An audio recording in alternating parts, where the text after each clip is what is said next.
Om Swastiastu. Nah, selamat pagi anak-anak. Kita ketemu lagi dalam pembelajaran IPA. Seperti biasa, sebelum kita lanjutkan ke materi, marilah kita berdoa dulu sesuai dengan agama dan keyakinan masing-masing. Berdoa dimulai. Selesai. Nah, kita akan melanjutkan. Ingat kembali, terakhir kemarin kita sudah menyelesaikan tentang sistem reproduksi pada manusia sampai pada penyakit atau kelainan pada sistem reproduksi. Nah, diingat kembali pada manusia, khusus pada manusia itu sistem reproduksinya hanya berlaku secara seksual, ya, secara seksual. Nah, yang mana ciri daripada kembangbiakan secara seksual itu melibatkan organ-organ reproduksi atau melibatkan alat kelamin dan diawali dengan terjadinya fertilisasi atau pembuahan, pertemuan antara sel kelamin jantan dengan sel kelamin betina. Nah, kini kita akan lanjutkan dengan materi sistem reproduksi pada tumbuhan. Nah, tumbuhan ini ingat kembali di pelajaran yang di kelas 7 dia termasuk pada kingdom plantae. Nah, sebelum kita lanjut ke reproduksi pada tumbuhan, alangkah baiknya kita ingat kembali dulu bagaimana klasifikasi daripada kingdom plantae ini. Supaya lebih gampang kita mempelajari, kita lihat dulu klasifikasinya. Nah, inilah klasifikasi daripada kingdom tumbuhan atau plantae. Ya, anak-anak sudah pelajari di kelas 7, kembali diingat. Ini supaya lebih mudah anak-anak mempelajari. Ya, klasifikasinya ini berdasarkan dikotomi, ya, dua sifat yang berbeda. Nah, yang pertama, tumbuhan atau plantae itu dibagi dulu menjadi dua kelompok. Ya. Tumbuhan yang paling sederhana, tumbuhan yang tingkat paling rendah, ini adalah tumbuhan yang tidak berpembuluh atau talofita. Tumbuhan yang tidak berpembuluh. Nah, apa saja tumbuhan yang tidak berpembuluh? Nah, di sini tumbuhan yang tidak berpembuluh itu adalah tumbuhan yang sebagai tumbuhan perintis, ya, semua jenis lumut. Ya. Jadi lumut-lumutan itu adalah tumbuhan yang tingkat yang paling rendah. Ya. Nah, kemudian yang lebih tinggi adalah tumbuhan yang berpembuluh. Nah, tumbuhan berpembuluh ini banyak sekali. Ya, banyak Tracheophyta. Nah, tumbuhan yang tidak berpembuluh ini dibagi menjadi dua kelompok dulu. Yang lebih rendah itu adalah tumbuhan yang tidak berbiji, Pteridophyta, dengan tumbuhan yang berbiji atau Spermatophyta. Nah, ingat di sini ciri dari tumbuhan berbiji ada kata sperma. Berarti dia nanti ini bisa berkembang biak secara seksual, ya, karena ada kelamin jantan. Nah, tumbuhan yang tak berbiji, nah ini adalah semua jenis paku, ya, paku supler, ya, jenis paku-pakuan. Ini adalah tumbuhan yang tidak memiliki bunga, jadi dia tidak berbunga, tapi dia memiliki pembuluh. Nah, sedangkan tumbuhan yang berbiji banyak juga, masih banyak, dikelompokkan menjadi dua, yaitu tumbuhan berbiji terbuka, gymnospermae, tumbuhan berbiji tertutup, angiospermae. Nah, ini ada juga kata spermae, sperma. Di sini ada kata sperma. Nah, berarti ini keduanya bisa melakukan reproduksi secara seksual, ya. Tumbuhan berbiji terbuka. Nah, ini sedikit contohnya, ya. Misalnya ini jambu mente, ya, dan tumbuhan melinjo, ya, melinjo. Nah, sedangkan tumbuhan berbiji tutup atau Angiospermae ini banyak sekali, ya, masih banyak jenisnya. Ya. Ada cabai, anggur, apa ini? Ada melon, nanas, ya, pete, rambutan, manggis. Nah, ini semuanya adalah tumbuhan yang berbiji tertutup atau Angiospermae. Tumbuhan berbiji tutup diklasifikasikan menjadi dua kelompok, yaitu yang berkeping satu monokotil, yang berkeping dua namanya dikotil.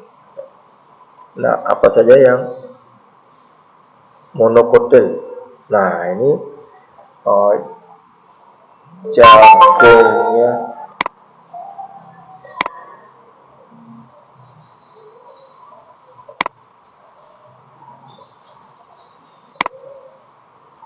jagung, padi. Nah, semua yang sejenis rumput-rumputan itu adalah termasuk yang monokotil, yang berakar serabut, dan jadi akarnya di akar serabut. Pada umumnya jenis rumput-rumputan itu monokotil. Nah, sedangkan yang dikotil banyak sekali.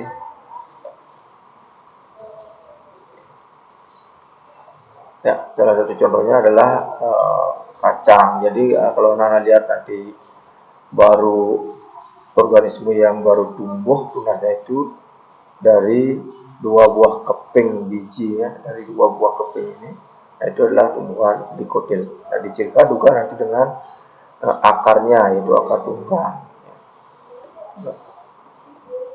Nah, inilah klasifikasi daripada kingdom Plantae atau tumbuhan. Jadi yang banyak nanti kita bicarakan itu ada pada tumbuhan yang berbiji tertutup atau Angiospermae, karena di sini lengkap, ya. Ada seksual, ada aseksual, ya. Nah, baiklah, kita akan lanjutkan sekarang dengan reproduksi pada tumbuhan. Tumbuh-tumbuhan di samping dia bereproduksi secara seksual, dia juga bisa bereproduksi secara aseksual. Nah, tidak seperti manusia. Kalau manusia perkembangbiakannya hanya secara seksual, ya. Itu diawali dengan terjadinya fertilisasi atau pembuahan, melibatkan alat kelamin jantan dan alat kelamin betina. Nah, kalau pada tumbuhan secara seksualnya nanti yang akan kita bicarakan belakangan, dia juga diawali dengan fertilisasi, melibatkan jenis kelamin, ya, sel kelamin jantan dan sel kelamin betina. Nah, alat kelamin daripada tumbuhan itu terletak pada bunga, ya, yaitu benang sari dan kepala petik. Nah, sekarang kita akan bahas dulu tentang perkembangbiakan secara aseksual pada tumbuhan. Aseksual berarti dia tidak seksual, tidak melibatkan alat kelamin.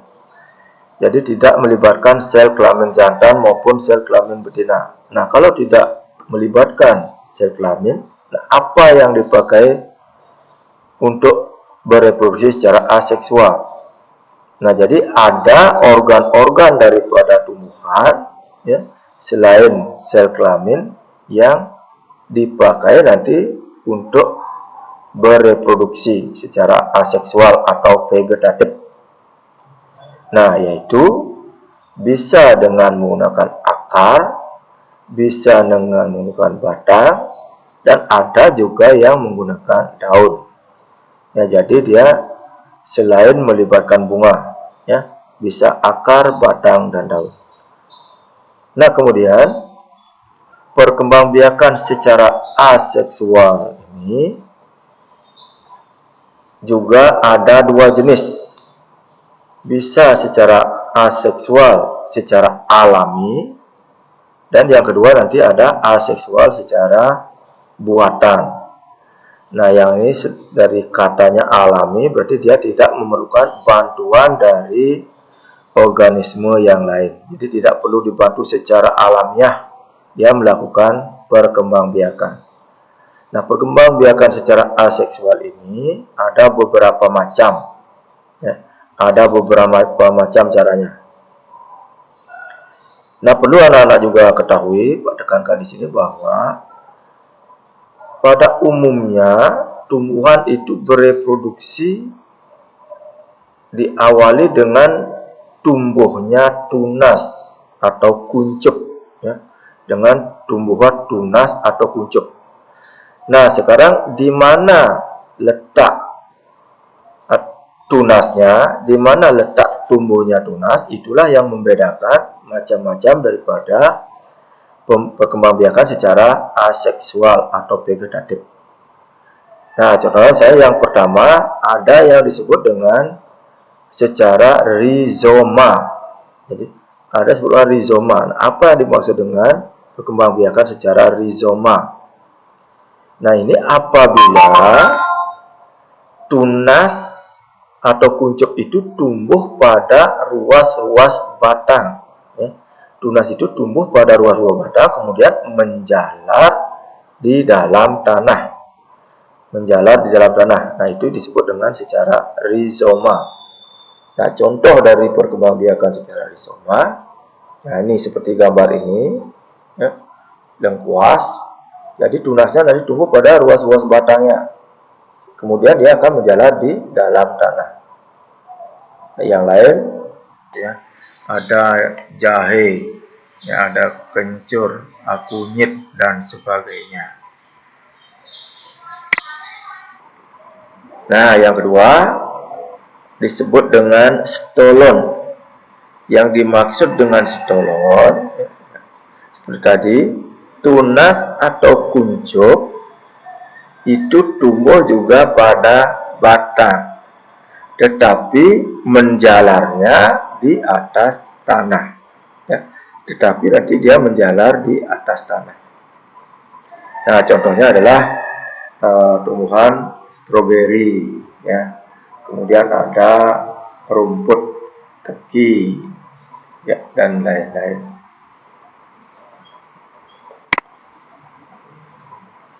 Nah, yang ketiga, perkembangbiakan aseksual secara alami yaitu dengan umbi lapis.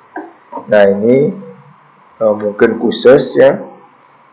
Umbi lapis ini terjadi pada tanaman bawah, ya. Jadi umbi, ingat umbi itu dia tumbuh di dalam tanah, kemudian umbinya ini khusus dia berlapis-lapis.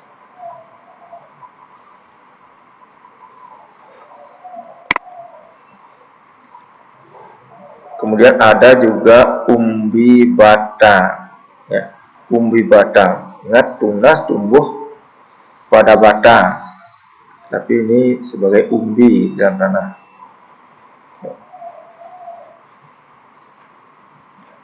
Ya, ini kuncupnya, contohnya ini adalah kentang, dia tumbuh tunas,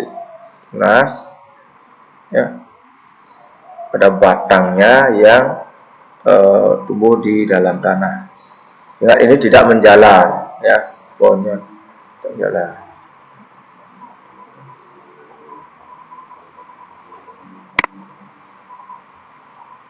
Nah, ini ada juga khusus juga namanya kuncup advented daun.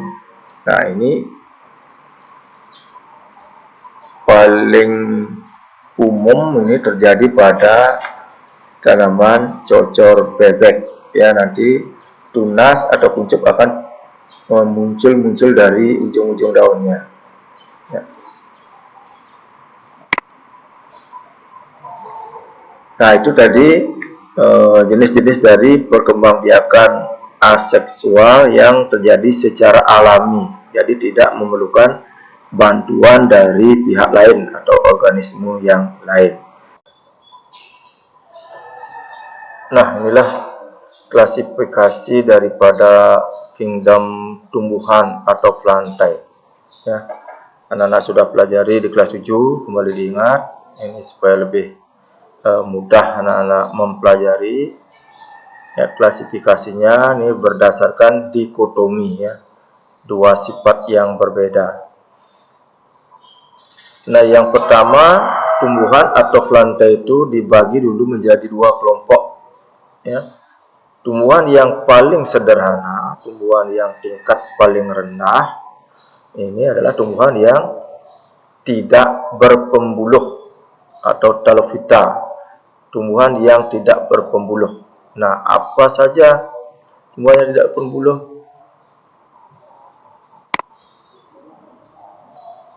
Nah, di sini tumbuhan yang tidak berpembuluh itu adalah tumbuhan yang sebagai tumbuhan perintis ya, semua jenis lumut ya. Jadi lumut-lumutan itu adalah tumbuhan yang tingkat yang paling rendah ya. Nah, kemudian yang lebih tinggi adalah tumbuhan yang berpembuluh. Nah, tumbuhan berpembuluh ini banyak sekali ya, banyak Trachyophyta. Nah, tumbuhan yang tidak berpembuluh ini dibagi menjadi dua kelompok dulu. Yang lebih rendah itu adalah tumbuhan yang tidak berbiji, Pteridophyta, dengan tumbuhan yang berbiji atau Spermatophyta.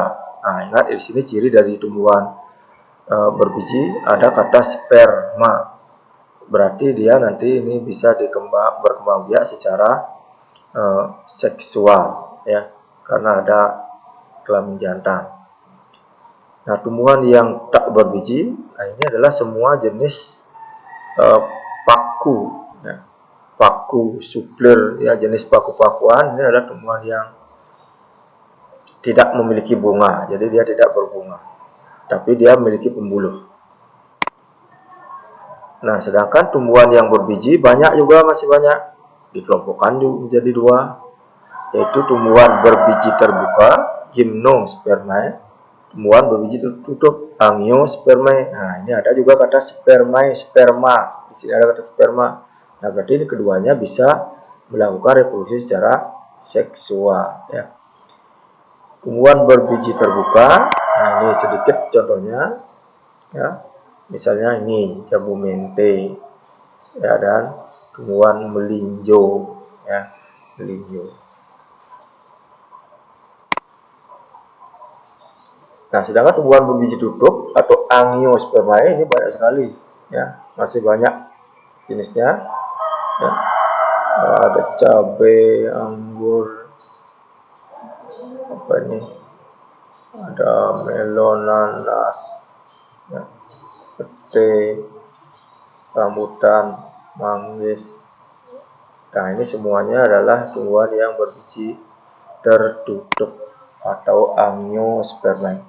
Tumbuhan berbiji tertutup diklasifikasikan menjadi dua kelompok, yaitu yang berkeping satu monokotil, yang berkeping dua namanya dikotil.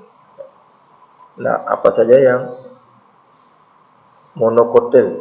Nah, ini jagungnya,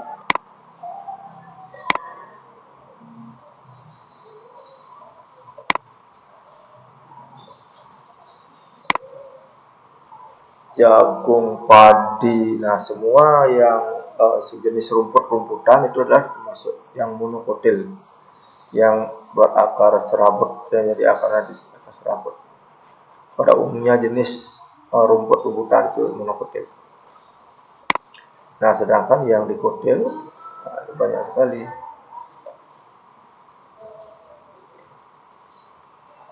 Ya, salah satu contohnya adalah kacang. Jadi kalau Nana lihat tadi baru organisme yang baru tumbuh tunasnya itu dari dua buah keping biji ya, dari dua buah keping ini, nah, itu adalah tumbuhan dikotil.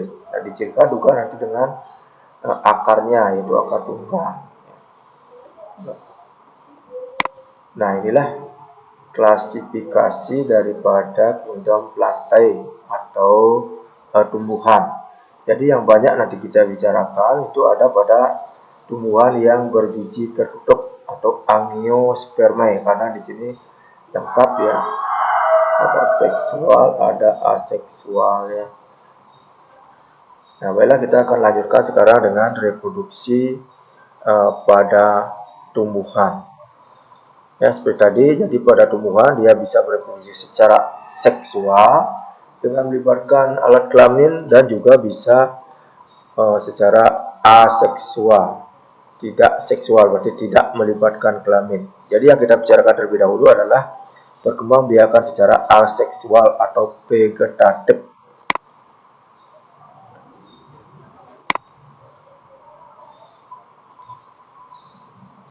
Perkembangbiakan secara aseksual yang tidak melibatkan alat kelamin, tidak melibatkan bunga. Nah, jadi apa yang dipakai oleh tumbuhan untuk berkembang biak secara aseksual?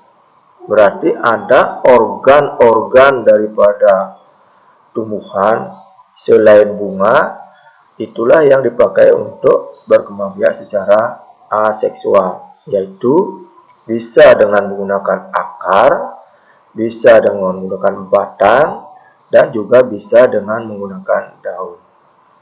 Nah, jadi itulah tiga organ daripada tumbuhan, bagian tumbuhan yang dipakai nanti sebagai alat perkembangbiakan secara aseksual atau vegetatif. Perkembangbiakan secara aseksual itu juga dibagi menjadi dua jenis. Ya, ada yang aseksual secara alami dan nanti ada aseksual secara buatan. Nah, yang pertama kita bahas tentang aseksual secara alami.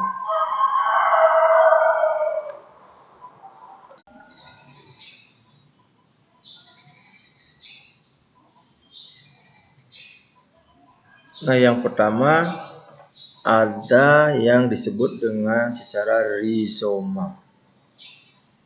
Ya, jadi dalam hal ini tunas tumbuh pada batang, ruas batang daripada tanaman, kemudian menjalar di dalam tanah. Jadi tunas atau kuncupnya tumbuh pada batang, kemudian menjalar di dalam tanah. Nah, ini contoh tanaman ini adalah sejenis seperti ini lengkuas, ya. Ada jahe, ya, ada kencur, kunyit dan sebagainya.